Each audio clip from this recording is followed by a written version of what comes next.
नमस्कार बच्चों।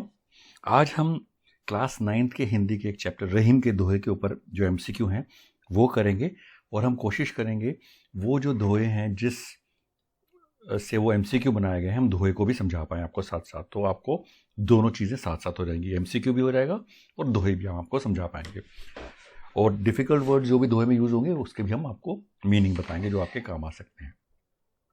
पहला एमसीक्यू है, चून के लिए पानी का क्या अर्थ है? चमक, जीवन, अस्तित्व या विनम्रता। तो बच्चों जो चून होता है, चून हम आटे को कहते हैं, उसके लिए पानी का क्या अर्थ है? क्या आटे को चमक आती है पानी से, या आटे को जीवन मिलता है पानी से, या आटे का अस्तित्व है पानी से, या विनम्रता है? तो ये तो बड़ा इजी है। इसका सही आंसर है चून के लिए पानी का अर्थ है अस्तित्व, मतलब बिना पानी के आटा आप गूंद ही नहीं सकते हैं। तो ये किस दोहे से लिया गया है हम वो दोहा देखते हैं। तो बच्चों ये जो एमसीक्यू वो इस दोहे से बनाया गया है, बनाया गया है। रहीमन पानी राखिए, बिनु पानी सब सून, पानी गए ना उबरे, मोती मानुष चून। तो चून हमने यूज़ किया था एमसीक्यू में। इसमें जो डिफ़िकल्ट वर्ड्स हैं वो यूज़ हैं, पानी तो खैर ईजी है, जल। सून का मतलब सूना या व्यर्थ, बेकार। उबरे का मतलब चमके, मानुष का मतलब मनुष्य और चून का मतलब आटा। तो रहीम जी कहते हैं पानी रखिए, मतलब पानी को इम्पोर्टेंस दीजिए, अपने पास रखिए, क्योंकि बिना पानी के सब सूना या बेकार है, यूजलेस है। बिना पानी गए उबरे, मतलब बिना पानी के मोती जो होता है उसमें चमक नहीं आती, मनुष्य में एक्चुअली विनम्रता नहीं आती, और चूने में उसका अस्तित्व नहीं आता, मतलब कि बिना पानी के आटा आप गूंद नहीं सकते। तो चूने के लिए पानी का अर्थ क्या है? चून के लिए पानी का अर्थ क्या है? अस्तित्व। उसके बिना उसका अस्तित्व ही नहीं है, हम बना ही नहीं सकते आटे को। तलवार की जगह क्या काम नहीं आता? धागे, सुई, सूत या तार।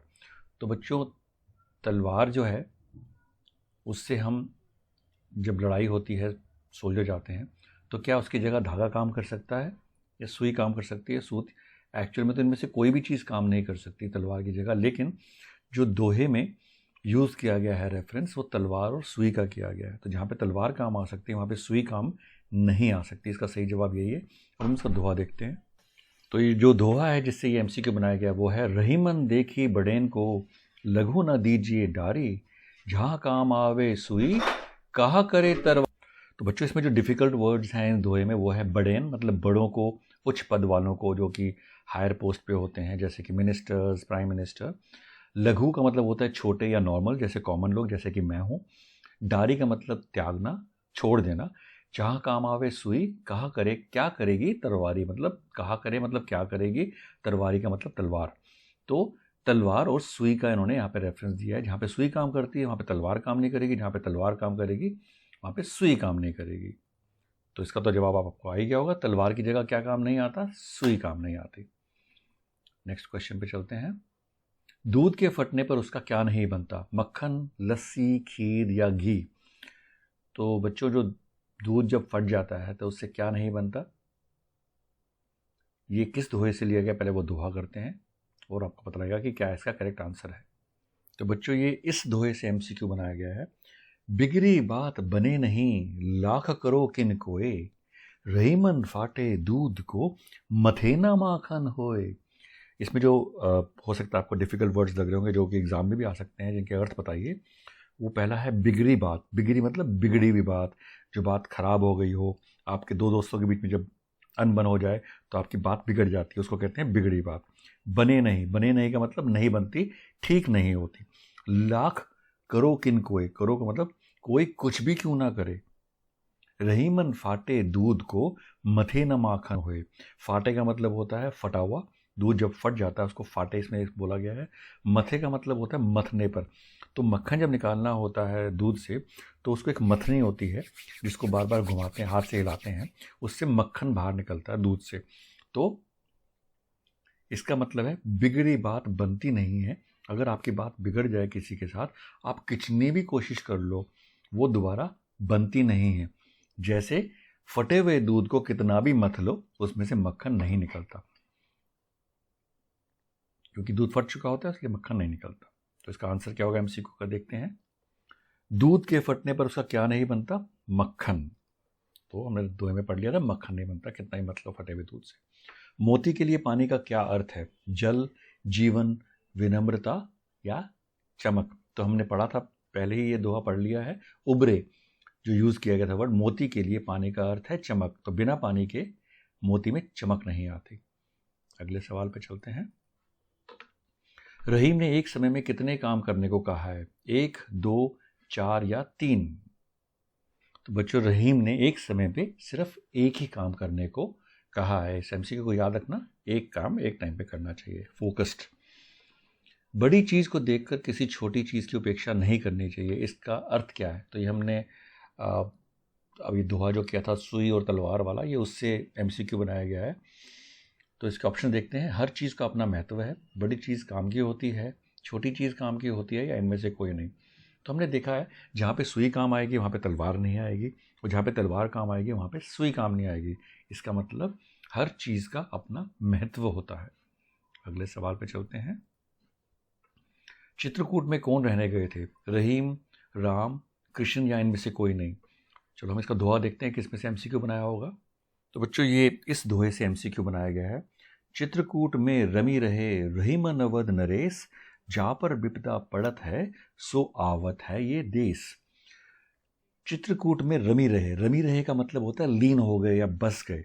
रहीमन, रहीमन अवध नरेश, अवध नरेश अयोध्या के राजा राम को कहते हैं, अवध के राजा अवध नरेश। जा पर विपदा मतलब जिस पर भी, विपदा मतलब मुसीबत, दिक्कत, विपत्ति, कुछ भी, पड़त है सो, वो सो का मतलब होता है वह, आवत है ये देश मतलब इस देश में वो आता है। तो चित्रकूट में कौन रहने गए थे? अवध नरेश, अयोध्या के राजा राम। चित्रकूट में कौन रहने गए थे? सही जवाब है राम, हमने भी देख लिया दोहे में। अगले सवाल पर चलते हैं। चित्रकूट रहने योग्य क्यों नहीं है? क्योंकि वहाँ खंडर है, वहाँ बहुत घना वन है, वह बहुत दूर है, या वहाँ कुछ नहीं है? बच्चों, इसका जवाब आपको याद रखना पड़ेगा कि चित्रकूट रहने योग्य इसलिए नहीं है क्योंकि वहाँ पे बहुत घना वन है। अगले सवाल पे चलते हैं। मनुष्यों के लिए पानी का क्या अर्थ है? चमक, जीवन, जल या विनम्रता? तो बच्चों, इस जो दोहे में यूज़ किया गया है, जो हमने पहले किया था आटे वाला और मोती वाला, कि जल का क्या महत्व है। मनुष्य के लिए पानी का जो अर्थ इस चैप्टर में दोहे से निकाला गया है वो विनम्रता। जैसे पानी बिल्कुल काम, विनम्र होता है, वैसे ही मनुष्य का काम होना चाहिए। अगले सवाल पर चलते हैं। किसके बिना जीवन असंभव है? जल, विनम्रता, जीवन या चमक? तो ये भी उसी दोहे से है बच्चों। हम जानते हैं बिना जल के जीवन असंभव है। अगर पानी नहीं होगा तो हम सब लोग मर जाएंगे, इसलिए जल के बिना जीना असंभव है। अगले एमसीक्यू पे चलते हैं। बात के बिगड़ने पर क्या होता है? बात टाल दी जाती है, बात दोहराई जाती है, बात फिर नहीं बनती, या बात फिर बन जाती है? बच्चों, ये फिर से वही दोहा है जो कि फटे हुए दूध से क्या नहीं होता, उससे लिया गया है। तो बच्चों, ये उसी दोहे से लिया है। उसमें बोला गया था, बिगड़े बात बने नहीं, लाखों यत्न करो। मतलब कितनी भी कोशिश करो, बिगड़ी हुई बात नहीं बनती। तो बात फिर नहीं बनती, इसका सही जवाब है। अगले दोहे पे चलते हैं, और अगले एमसीक्यू पे चलते हैं, सॉरी। रहीम के दोहे कैसे होते हैं? लंबे, बिना अर्थ के, कम शब्दों में अधिक अर्थ बताने वाले, या कम शब्द के? तो बच्चों, वो कम शब्द के तो होते हैं लेकिन अर्थ के साथ होते हैं, और लंबे नहीं होते। तो इसका सही जवाब है कम शब्दों में अधिक अर्थ बताने वाले रहीम के दोहे होते हैं। अगले सवाल पे चलते हैं। रहीम ने प्रेम के बंधन को किसकी तरह कहा है? सूत, डोरी, धागे या तार? तो हम कोशिश करते हैं कौन से दोहे से लिया गया होगा, देखते हैं। तो बच्चों, ये जो एमसीक्यू बनाया गया है वो इस दोहे से बनाया गया है। रहीमन धागा प्रेम का, मत तोड़ो चटकाए, टूटे से फिर ना मिले, मिले गांठ परी जाए। तो इसमें रहीम कहते हैं जो प्रेम का धागा जो होता है वो प्रेम का होता है, उसको मत तोड़ो, झटके से खींचोगे तो टूट जाएगा, और अगर टूटने के बाद वो मिलता नहीं है, अगर आप उसको जोड़ने की कोशिश करेंगे तो मिल तो जाएगा लेकिन गांठ पड़ी जाएगी, गांठ पड़ जाएगी।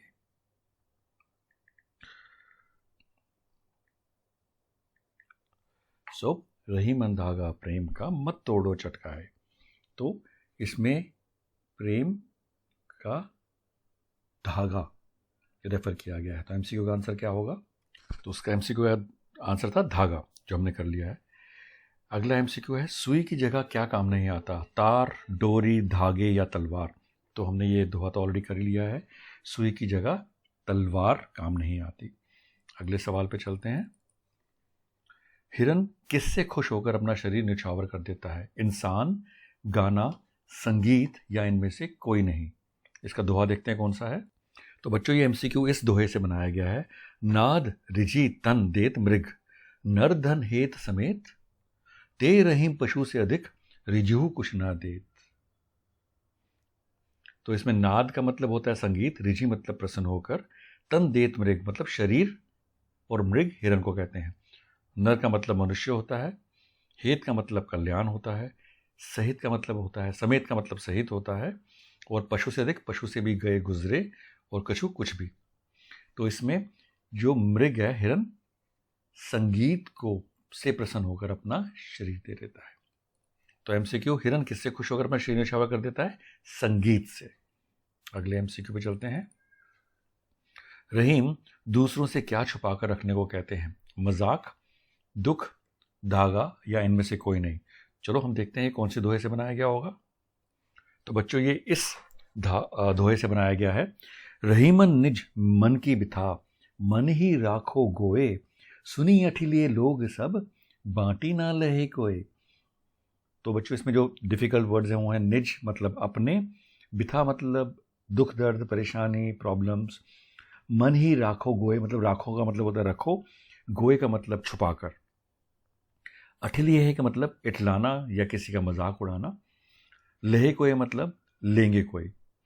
तो इसमें रहीम जी कहते हैं अपने मन की दुख दर्द को, परेशानियों को, प्रॉब्लम्स को अपने मन ही राखो मतलब मन के अंदर ही छुपा कर रखो, क्योंकि लोग अगर सुनेंगे, सुनी अठले, लोग अगर सुनेंगे वो सुन के सब लोग उसका मजाक उड़ाएंगे, आपकी कोई हेल्प नहीं करेगा, इसलिए अपने दुख को अपने मन में छुपा कर रखो।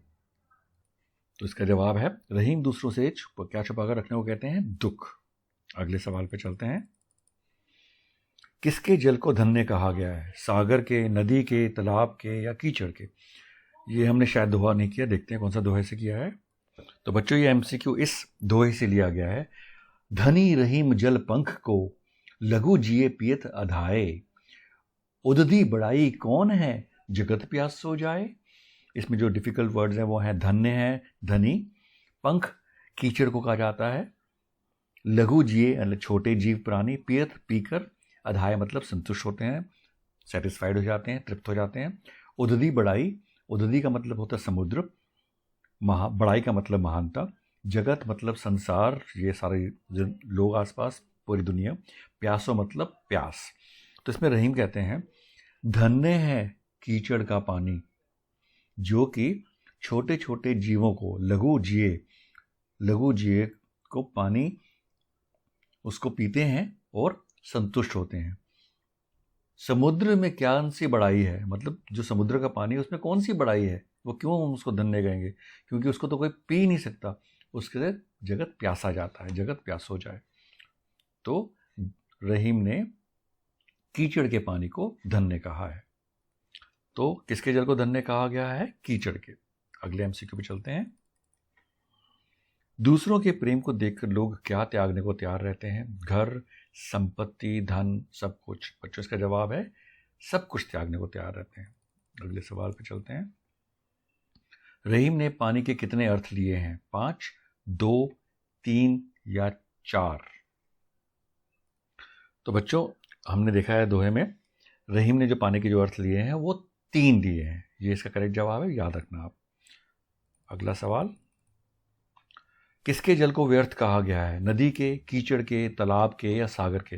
तो हमने अभी पढ़ा था वो दोहा कि कीचड़ का पानी तो धन्य है कि वो छोटे छोटे जीवों को भी पानी पिला देता है, उनकी को तृप्त कर देता है, और जो सागर है उसका पानी वेस्ट है, हम पी नहीं सकते क्योंकि वो सॉल्टी होता है, इसलिए सागर के पानी को व्यर्थ कहा गया है। अच्छा बच्चों, ये जो हम पहले किया था ये क्वेश्चन का, ये स्क्रीन गायब हो गया था, दोबारा आ गया है। रहीम ने प्रेम के बंधन को किसकी तरह कहा है? हमने पढ़ लिया था दोहा कि प्रेम का बंधन धागे जैसा होता है, मत चटकाओ, मतलब झटका मत दो, वो टूट जाता है, और टूटने के बाद वो जुड़ता नहीं है प्रेम का धागा या मतलब प्रेम का बंधन। और अगर जोड़ भी दो, अगर धागा टूट जाता है, अगर आप उसको जोड़ते हो, गांठ मार जाते हो, तो उसके अंदर गांठ पड़ जाती है। तो प्रेम के बंधन को रहीम ने धागे की तरह कहा है।